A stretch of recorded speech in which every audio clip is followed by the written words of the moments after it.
tell you to stop talking? Margaret glanced at the pistol lying on the console between the seats. It belonged to her husband. Joe had taken it from her yesterday, but not before she had learned how useless a gun was to her, at least while they had Peter. Some primitive part of her brain still urged her to grab it, but she doubted she could reach the thing before he did. He was probably waiting for her to try just that. Joe was thin, but amazingly strong. Another thing she had learned last night. And his hard-lined face held no mercy. "He's dead, isn't he?" Margaret heard herself say. "You're just playing games with me. He's dead, and you're going to kill me too." "Jesus Christ," Joe said through clenched teeth. He turned over his forearm and glanced at his watch. He wore it on the inside of his wrist so that Margaret couldn't see the time. "I think I'm going to be sick," she said. "Again?" He punched a number into the BMW's cell phone. As he waited for an answer, he muttered, "I do believe this has been the worst 24 hours of my life to date, and that includes our little party."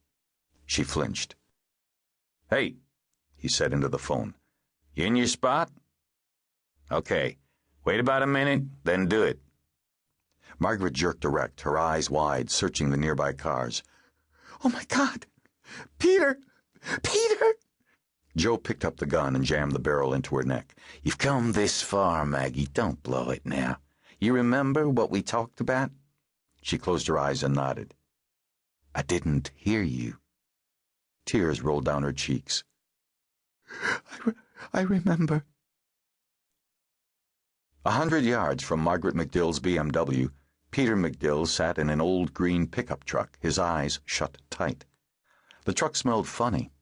Good and bad at the same time, like just cut grass and old motor oil, and really old fast food.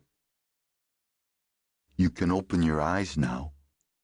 Peter opened his eyes. The first thing he saw was a McDonald's restaurant. It reassured him after his night of isolation. The McDonald's stood in the middle of a suburban strip mall parking lot. As Peter panned his eyes around the mall, he recognized the stores. Office Depot, Barnes & Noble, the Gateway 2000 store. He had spent hours in that store.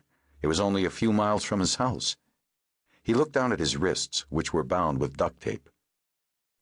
"Can you take this off now?" he asked without looking up. The man behind the wheel of the truck was hard for him to look at.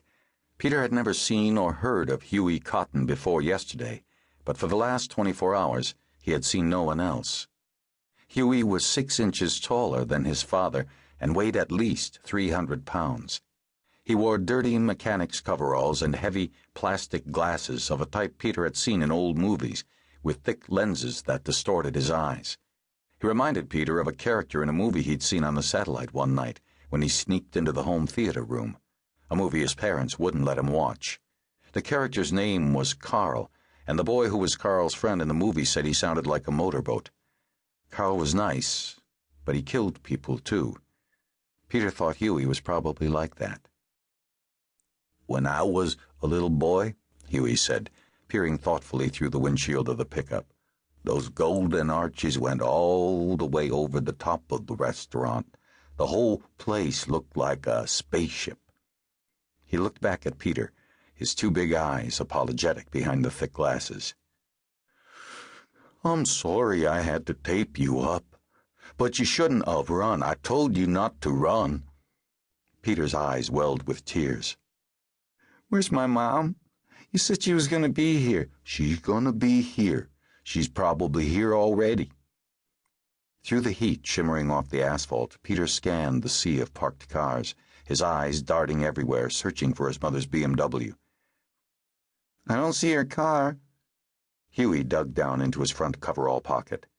Peter instinctively slid over against the door of the pickup truck. "Look, boy," Huey said in his deep but childlike voice. I made you something." The giant hand emerged from the pocket and opened to reveal a carved locomotive.